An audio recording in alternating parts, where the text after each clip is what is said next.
we are going to generate the shapes here. I will create a different angle of the shapes, adding a paint layer into the selected area. We will use the designs having a new shape. Let's change it with the green one. So keep making the designs here.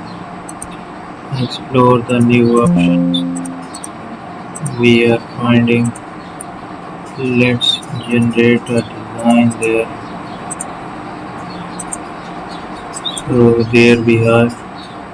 I will use the razor tool we are finding there.